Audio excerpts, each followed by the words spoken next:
O ex-presidente Jair Bolsonaro não é bem avaliado pelos eleitores cearenses, né? O que apontou a última pesquisa do Povo, Datafolha.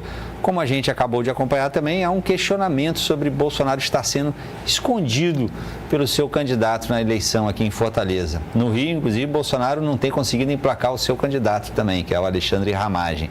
E em São Paulo, há um problema claro entre Ricardo Nunes e Pablo Marçal, pelo apoio do ex-presidente. O que falta, Walter, a Bolsonaro para emplacar candidatos nas grandes capitais do país? Eu diria que, inclusive, em São Paulo, o Bolsonaro está sendo atropelado pelo Pablo Marçal. Ele está sendo obrigado a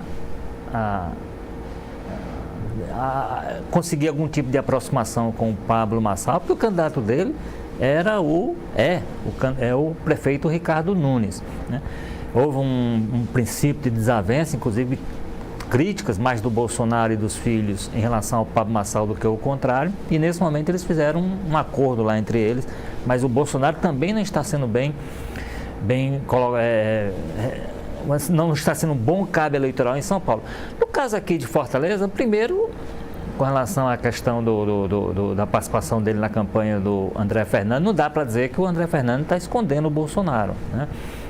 Inclusive, ele fez uma carreata ontem, havia um boneco lá que personificava o ex-presidente. Agora, se imaginava que ele iria utilizar muito mais. Não está utilizando por uma questão básica, ele quer ganhar a eleição. Se ele quer ganhar a eleição, nesse momento, de fato, se vincular diretamente ao ex-presidente Bolsonaro, mesmo não negando ser o candidato dele, acaba sendo um problema que ele tem que administrar. Então, ele está tentando administrar isso. Agora, criou, de fato, essa incoerência com relação à cobrança do passado que ele fazia ao capitão Wagner. Se cobrava o capitão Wagner que ele fosse muito mais bolsonarista do que ele de fato era. Ele não era porque ele precisava largar.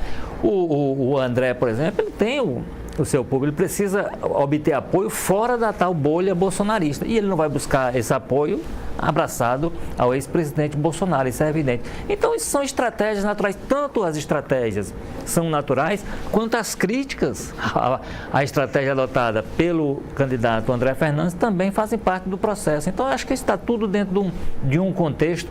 Vamos deixar para o eleitor, com a sua inteligência mais adiante, com a sua sabedoria, decidir mais tarde.